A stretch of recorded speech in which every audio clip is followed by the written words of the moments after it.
Today we're going to take a video tour of the United States Capitol in Washington, D.C. The Capitol, which was originally built in 1793, has housed the Senate and House chambers for more than 2 centuries, playing a significant role both in the development of Congress and in the development of our nation. Donald Ritchie, Associate Historian for the United States Senate, shared some of the Capitol's rich history with us. The U.S. Capitol building looks like it's one big building, but it's actually a whole series of buildings that grew over time as the nation grew. It started in 1800 with that small building over here, which was the Senate wing of the Capitol. It was the only part of the building open when they moved from Philadelphia in 1800. And so in there was the Senate and the House and the Supreme Court and the Library of Congress. By 1810, they built a parallel building over here. There were 2 empty buildings with a wooden walkway in between the 2 of them. And that's the way the Capitol looked in 1814 when British troops came through and burned it down during the War of 1812. And the building was rebuilt, the exterior walls were saved, the inside was rebuilt, and the rotunda, the center section, was finished in the 1820s, and there was a small copper dome on top of it. And in 1863, they finished the dome and they topped it with that Statue of Freedom. The rotunda is the heart of the Capitol, both in spirit and in its physical location. At the center of the Capitol complex, it connects the House and the Senate sides of the Capitol. The rotunda has no legislative purpose. It's strictly for ceremonial purposes. It's the rotunda where state funerals are held. Abraham Lincoln's state funeral was held there. John F. Kennedy's state funeral was held there. But most of the time, average citizens line up in the rotunda to take public tours of the Capitol because the Capitol is a very open public building. It was completed in 1863 while the Civil War was going on. President Lincoln thought it was appropriate to have the dome completed as a symbol of the continuity of the Union. The great canopy that's underneath the dome was painted by Constantino Brumidi in 1865. Just below it is a frieze that runs around the rotunda, and that was Brumidi's last work, done 20 years later.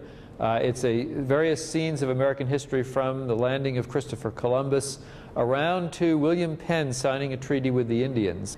There's a lot of statuary and a lot of paintings in the rotunda, including, most recently, statues of Martin Luther King, the civil rights leader, of Jack Swigert, the astronaut who was on Apollo 13, and 3 women suffrage leaders, Susan B. Anthony, Elizabeth Cady Stanton, and Lucretia Mott. What is now National Statuary Hall in the Capitol was once the meeting place of the House of Representatives. This is the chamber that the House of Representatives met in from 1810 until 1857. When they left here in 1857, this room became a vacant space and it filled up with vendors during the Civil War. And the House of Representatives thought that they needed to find something a little more appropriate for their old chamber. And so in 1865, they declared this to be National Statuary Hall. And since then, every state has sent 2 statues of their most significant citizens. When the House was meeting in Statuary Hall, the U.S. Senate was meeting here in the old Senate chamber from 1810 to 1859. This was the Senate chamber. This was the golden age of the U.S. Senate, the golden age of debate. This is the room where Daniel Webster and Henry Clay and John C. Calhoun had their entire careers in the U.S. Senate.